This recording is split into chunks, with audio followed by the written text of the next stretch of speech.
whose experience under apartheid shaped the person she became. We wanted to know more and got to spend some time with her.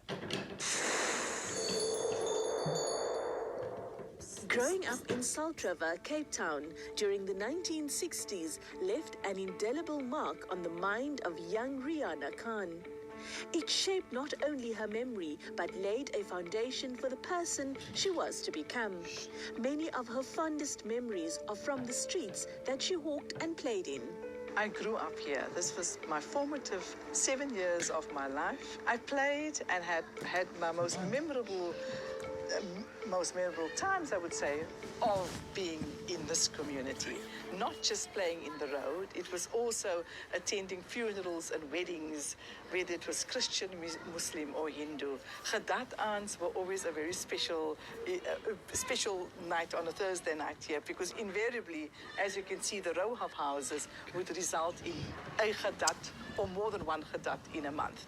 That is what molded me. Salt River molded me as to who I am. Service to community is a principle that Rehana has built her life upon. It led her to pursue a degree in law, and she established a practice amongst the most needy.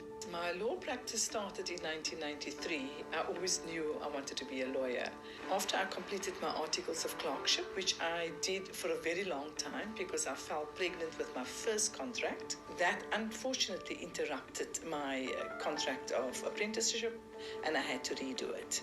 So I was then late compared to most of my colleagues who had graduated. But what I did know is, as soon as I was done with my articles of clerkship, that I wanted to be my own entrepreneur. I wanted to run my own business. Hence, Rehana Khan Parker and Associates was formed.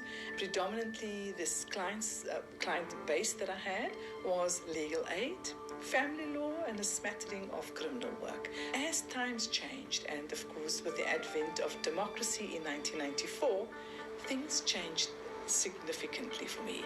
Tenders became available, and my practice then swayed out of just being a legal aid lawyer to a lawyer that could render a service for clients who could pay a fee. Rehana Parker is a very energetic woman. She comes across as a very brilliant lawyer.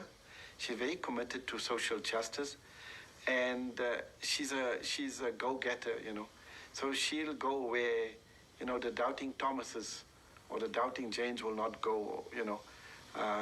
She's not shy and she's not scared to really fight and champion justice.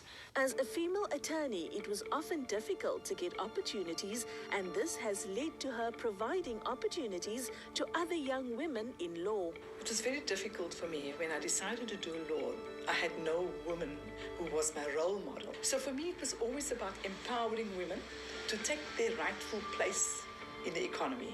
And therefore, I knew that I always wanted to be Rehana Khan Parker and Associates. But as for women, it is so important, because if you look at the amount of graduates that graduate in law at universities, you will in fact find that there are more women graduating than men. And for me, it was always alarming to see that we actually lose them. Where are we losing them to? Rehana's journey in law has seen her scale to new heights, and she's always pushing herself to do more. One memorable sting has been her role as acting judge, and it's an experience she's made the most of. My stint as an acting judge happened very shortly after the advent of democracy. It was in 2004. I was among the first cadre of women who were trained specifically in judicial skills, and I welcomed it with open arms. I was not quite ready to proceed to apply for a position on the bench, because I had this vision for my practice, and my practice was to grow the biggest women in law firm in South Africa. The position certainly equipped me with very good skills, the necessary skills required of a judicial or presiding officer, to be objective, to be fair, to ensure that the constitutional rights of individuals are in fact upheld. So I enjoyed that impartiality and the fairness part of being a presiding officer. Rehana Parker, a social activist. Rehana Parker, a human rights activist. Rehana Parker, a go-getter and a doer. Rehana is that person who basically has got an open mind to everything. And that's what makes a good lawyer as well. She never closes any opportunity that knocks on her door. And she always turns things around. She's very infectious. Her personality, she's a warm person. And she can relate to not only gender issues and women's rights, but she can relate to human rights. And she speaks truth to power. Now that is good. That for me is very good. She also serves on the Legal Practice Council, where her work in opening doors for others and championing the cause of women in particular and transformation is on top of her agenda. The Legal Practice Council is our new regulatory body for the profession. Its predecessors were made up of various law societies throughout South Africa, and I am thankful that I was part of the law societies in South Africa, typically the Cape Law Society. I became a counsellor with the Cape Law Society in 2003.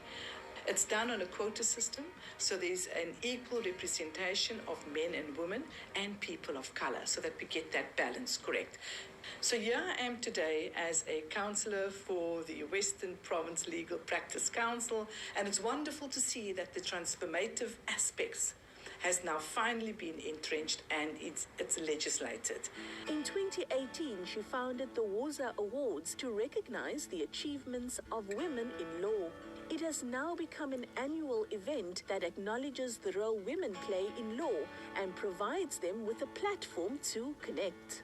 Woza Awards is something it's very dear to me. I sat in a BRICS Law Summit, which was held in South Africa 3 years ago, and I sat there and I looked around the room and I was shocked to see that there were hardly any women. In a particular conference room, a workshop that we broke away into, there were about 100 delegates sitting in that room and we were 2 women.